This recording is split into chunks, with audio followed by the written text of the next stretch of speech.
Next category solvency ratios. अभी तक हम जो बात कर रहे थे सारी की सारी लिक्विडिटी रेशियोज के पॉइंट ऑफ व्यू से बात कर रहे थे, short term financial position assess कर रहे थे।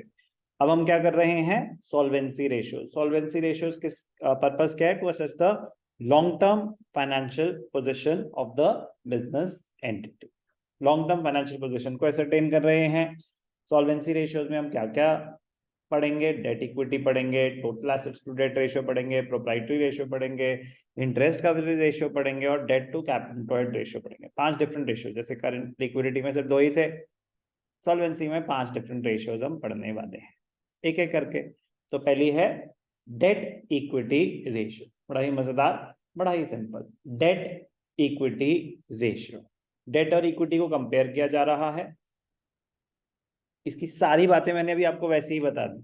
इससे पहले जो हमने इतनी सारी बातें सुनी ना, उस कैपिटल एम्प्लॉयड को अंडरस्टैंड करने के लिए, वो सारी बातें यहाँ यूज होंगी, यहाँ भी यूज होंगी। ध्यान से देखेंगे क्या बोला मैंने, ध्यान से देखेंगे। डेट इक्विटी रेशियो का फॉर्मूला क्या है, डेट इक्विटी रेशियो का फॉर्मूला है debt upon equity, debt upon equity.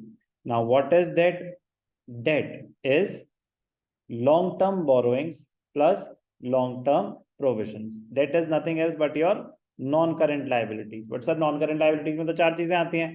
सबसे पहले आता है long term borrowings, फिर आता है deferred tax liabilities, फिर आता है other long term liabilities, फिर आता है long term provisions। deferred tax liabilities और other long term liabilities के accounting treatment हमारे कोर्स में नहीं है, तो इसलिए हमारे लिए सिर्फ और सिर्फ क्या बचा, 2, long term borrowings and long term provisions. कोई डाउट, फुल फॉर्म लिखेंगे please. Debt is long term borrowing plus long term provision, total debt is long term debt plus short term debt. Long term debt non current liabilities होता है, short term debt current liabilities होता है, 2 बिल्कुल अलग चीजें हैं। So please इनको confuse ना करना। डेट इक्विटी, डेट की बात हो रही है, debt is long term debt, long term debt और डेट एक ही बात होती है। कोई डाउट, इक्विटी क्या होता है, इक्विटी होता है आपके share holders funds, share holders funds. Now share holders funds में क्या क्या आता है, शेयर कैपिटल और reserves and surplus, share capital and reserves and surplus, money received against share warrants, accounting treatment not in course, share application money pending allotment, accounting treatment not in course।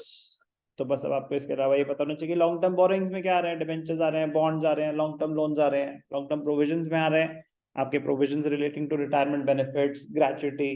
तो वो सारे examples आपको जो items हमने chapter 1 में सीखे थे वो पता होना चाहिए। तो एक तो ऐसे डायरेक्ट फॉर्मूला, दूसरा हमेशा आपको क्या याद रहना चाहिए, बैलेंस शीट का फॉर्मेट दिमाग में छपा होना चाहिए। Category of equity and liabilities, इसमें पहले क्या आता है, equity also known as share holders funds, फिर क्या आता है नॉन करेंट लायबिलिटीज, फिर क्या आता है करेंट लायबिलिटीज। एसेट्स में नॉन करेंट एसेट्स और करेंट एसेट्स दोनों का टोटल हमेशा इक्वल होता है।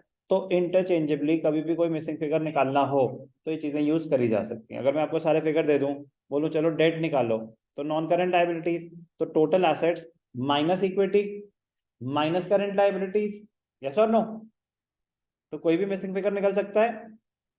समझ आई बात, चलो। debt equity ratio, what is debt equity ratio, it shows the relationship between debt, that is the long term debt, and equity। Correct, okay. Business में तो पैसा इन्वेस्टेड है, कुछ मेरा है कुछ बाहर वालों का है, तो कंपेयर कर रहे हैं कि आपने, आपकी अपनी कैपिटल है 100 करोड़ और बोरोड है 50 करोड़, तो डेट इक्विटी है 0.5:1। तो कह रहा सही है, जितना पैसा आपने बोरो किया हुआ है उससे डबल तो आपने खुद अपना लगा रखा है, तो जो जिन्होंने पैसा लेंड किया हुआ है ना, वो टेंशन में नहीं होंगे, वो सेफ फील कर रहे होंगे, क्योंकि आपने अपना पैसा काफी लगा रखा है। लेकिन सोचो कि आपने अपना पैसा लगा रखा है 100 करोड़ और आपने बोरो कर रखा है 1000 करोड़, तो बेचारे जिन्होंने पैसा दे रखा है वो थोड़ी घबराहट में होंगे, कह रहे हैं मतलब 10 टाइम्स तो हमने दे रखा है इसे, यस और नो। तो डेट इक्विटी रेशियो ये रिलेशनशिप बताता है कि जो पैसा बिजनेस में इन्वेस्टेड है, आपने कितना डाला, आपने बोरो कितना किया, उसको कंपेयर कर रहे हैं, उसको कंपेयर कर रहे हैं। Debt to equity, capital structure, business studies में भी आप ये चीज सीखेंगे। सेकंड, आप जो 2 बुक्स हैं शायद 12th में, तो सेकंड बुक में कैपिटल स्ट्रक्चर इसी का ही आता है, डेट और इक्विटी का comparison, optimum capital mix. Point is, debt equity ratio measures the relationship between debt and equity. It is computed to assess the long term soundness of the business. Long term debts में क्या आ रहा है आपका? They are the external liabilities and include long term borrowings and long term provisions only. Deferred tax liability, other long term liabilities not in force. They are shown as non-current liabilities in the equity and liabilities part of the balance sheet. Without major components of long term borrowings, long term borrowings आपको सारे items पता होने चाहिए, debentures, bonds, mortgage loan, term loan from bank और financial institution, public deposits. तो important है, item सारे पता होने चाहिए, तभी तो आप उसमें डाल पाएंगे। वो बता दिए गाइडलाइंस क्या है। प्रोविजन, आपका लॉन्ग टर्म प्रोविजन में क्या है? प्रोविजन मतलब any provision which is long term in nature, ठीक है ना, रिलेटेड टू रिटायरमेंट बेनिफिट्स होते हैं, ग्रेचुइटी होता है, ठीक है। तो वो तो मैं कह रहा हूँ वो एग्जाम्पल आपको वैसे ही पता होने चाहिए, वो तो चैप्टर 1 का कंटेंट है, फिर भी लिख देता हूँ। ग्रेचुइटी मत करो, रिटायरमेंट बेनिफिट्स के लिए जो प्रोविजंस क्रिएट किए हुए हैं। तो what is a provision? Provision is an amount set aside out of profits to meet known liabilities, the amount of which cannot be ascertained with accuracy.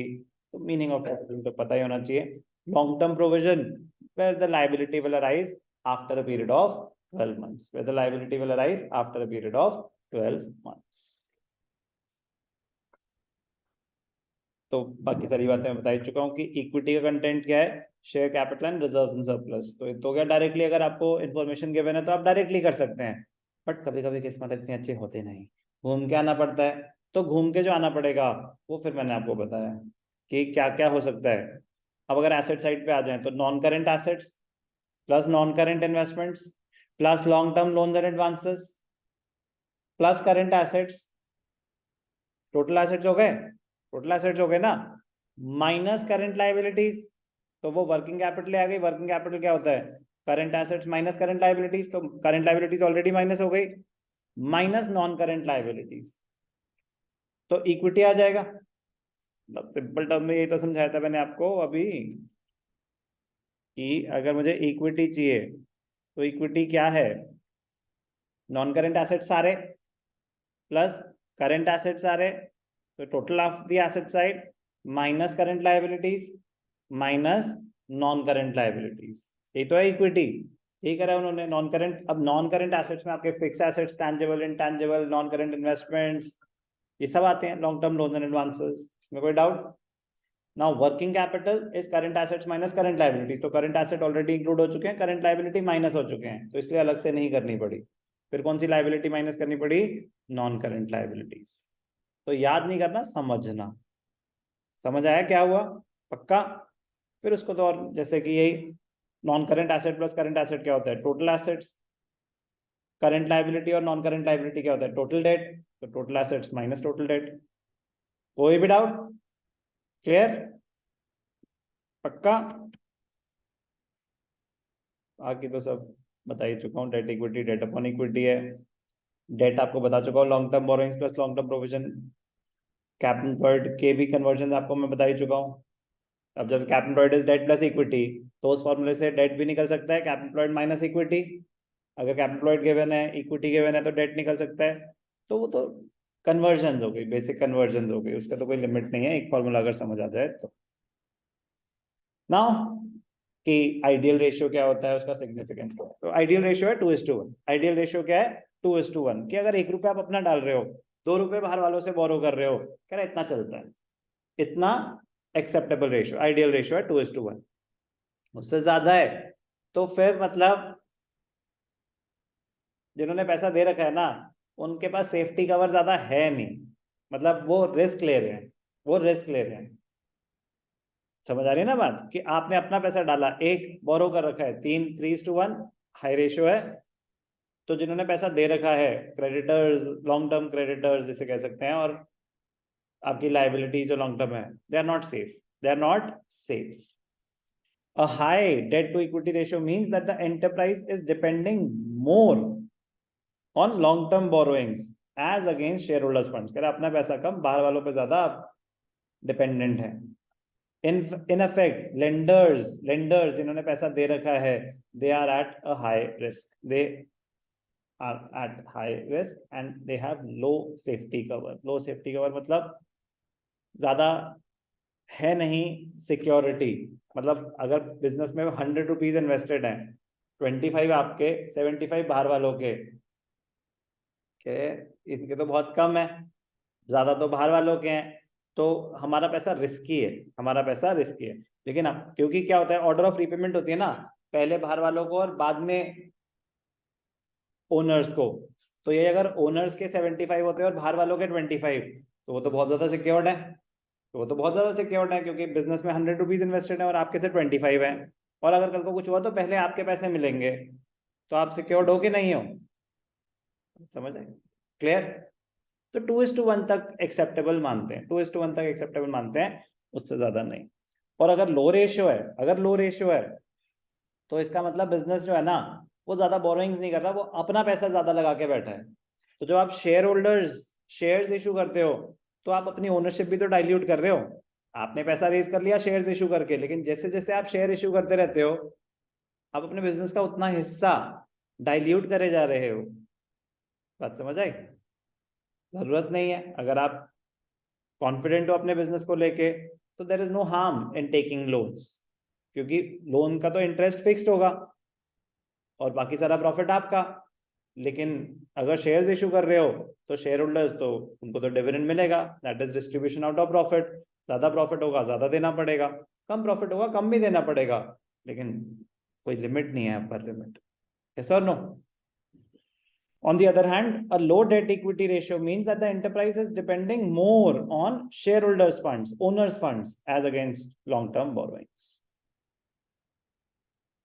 मैंने कुछ एंटर मारे थे क्या? अच्छा, ये लिखने के लिए चलो थोड़ी जगह बना दूंगा मैं. आइडियल रेशियो 2:1 है, बता चुका हूं. एक सेकंड में इसको ठीक कर दूंगा. तो हाई लो ये सब हमने डिस्कस कर लिया, ठीक है ना, कि हाई है तो क्या, लो है तो क्या. Ideal ratio 2:1. Objective and significance, again it is just measuring the extent to which you are dependent on outsiders funds, a comparison between owners funds and outsiders funds.